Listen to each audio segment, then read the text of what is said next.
Yung mga kaibayd, pababa na tayo na dito sa may ilalim ng tulay ng Marikina. Itong sinasakyan natin to, ito LGB Plus. Tapos yun, nasa una natin yun, ng RK Agila. Yan, check natin sa unan. Yan o, at tuli ng RK Agila, as di natin maabutan. 1,500 watts? Oh,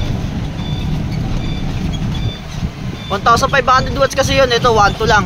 Kaya mas matulin yun. Pero sa battery, 60 volts, 45 ampere yan mga ka-e-bike. Yan. E-bike kayo dyan, e-bike. Thank you, what's up mga ka-e-bike. Well, yung sample video ng ating Agila tsaka LGB Plus version 3 na quality talaga, suspension talagang panalo. Ano, papansin nyo, paahon ko na diba? Quality hindi nabibitin, talagang umaahon. Dito lang yan sa may bayan mga ka-e-bike, dito sa may pocket ng dito sa San. Apo. Yan, naon niya sa Tabatarik, dito banda sa may ano na Ilog. sa may ilog. Sa may lugawan. Sa may lugawan to eh. Sa umaga may lugaw dyan. Era.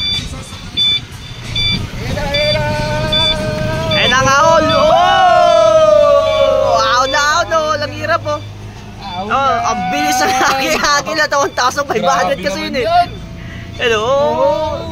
Taiwan na tayo. Kaya diba? Todo mo na yan, oy. Iwan tayo. Iwan tayo na Agila.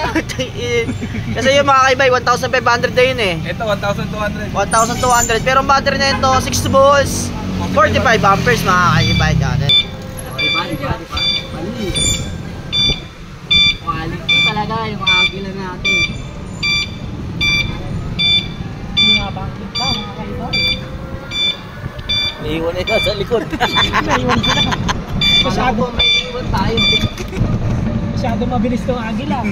Yan o. Steering wheel na yan mga kaibay. Tapos accelerator pedal, saka foot pedal na rin yan mga kaibay. Ayun o, layo. Ano yun pa?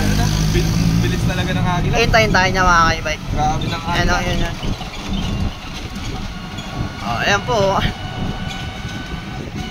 Ayan, hintay tayo. Tapat ang wheel. Tapat mo.